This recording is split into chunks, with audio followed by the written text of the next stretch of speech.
Hello everyone, my name is R K और आप देख रहे हैं हमारा यूट्यूब चैनल माई स्टोरी। दोस्तों, श्रीमद् भागवत गीता हिंदू धर्म का एक पवित्र ग्रंथ माना जाता है। गीता में 18 अध्याय और 700 श्लोक हैं जो सभी महत्वपूर्ण हैं। महाभारत में भगवान श्री कृष्ण ने अर्जुन को जो उपदेश दिए थे वही गीता है। गीता में आत्मा, परमात्मा, भक्ति, कर्म, जीवन इत्यादि का वर्णन किया गया है। गीता से हमें यह ज्ञान मिलता है कि व्यक्ति को केवल अपने कर्म पर ध्यान देना चाहिए। साथ ही कर्म करते समय इस बात का ध्यान रखना चाहिए कि हम जो भी कर्म कर रहे हैं उसका फल भी हमें निश्चित ही प्राप्त होगा। गीता हमें बताती है कि जीवन क्या है और इसे कैसे जीना चाहिए। आत्मा का परमात्मा से मिलन कैसे होता है, अच्छे और बुरे की समझ क्यों ज़रूरी है, इन सभी सवालों का जवाब हमें गीता में देखने को मिलता है। किसी भी ज्ञान को आप पढ़कर या सुनकर छोड़ देंगे, उसे अपनाएंगे नहीं तो उसका फल कैसे मिलेगा। यही बात गीता पर भी लागू होती है। जब हम गीता पढ़कर उसके उपदेशों को जीवन में उतारेंगे तो निश्चित ही शुभ परिणाम सामने आएगा। जब हम पहली बार गीता पढ़ते हैं तो इसे हम एक अंधे व्यक्ति के रूप में पढ़ते हैं, यानी हम केवल इतना ही समझ पाते हैं कि कौन किसके पिता हैं, कौन किसकी बहन है और कौन किसका भाई है।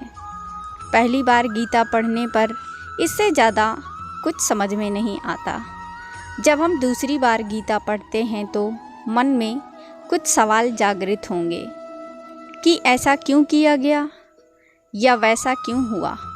जब हम तीसरी बार गीता पढ़ेंगे तो इसके अर्थ को समझने लगेंगे। हालांकि हर व्यक्ति को इसका अर्थ अपने तरीके से ही समझ आएगा। जब चौथी बार हम गीता पढ़ेंगे तो हर एक पात्र से जुड़ी भावनाओं को समझ पाएंगे, जैसे अर्जुन के मन में या दुर्योधन के मन में क्या चल रहा है।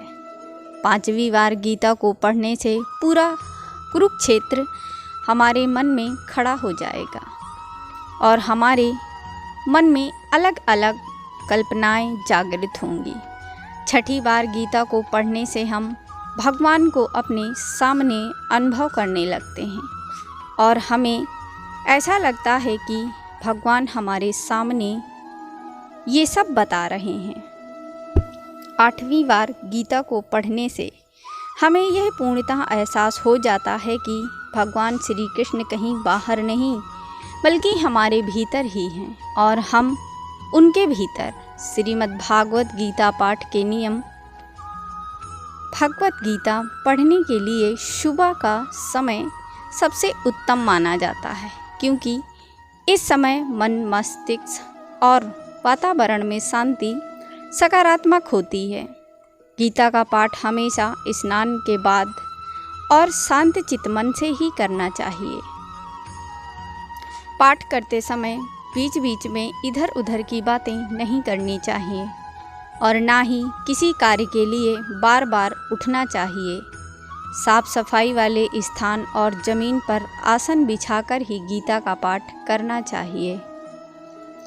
गीता के प्रत्येक अध्याय को शुरू करने से पहले और बाद में भगवान श्री कृष्ण और गीता के चरण कमलों को स्पर्श करना चाहिए। दोस्तों, अगर आपको हमारी ये पोस्ट अच्छी लगी हो तो प्लीज़ लाइक, सब्सक्राइब और शेयर ज़रूर करिएगा।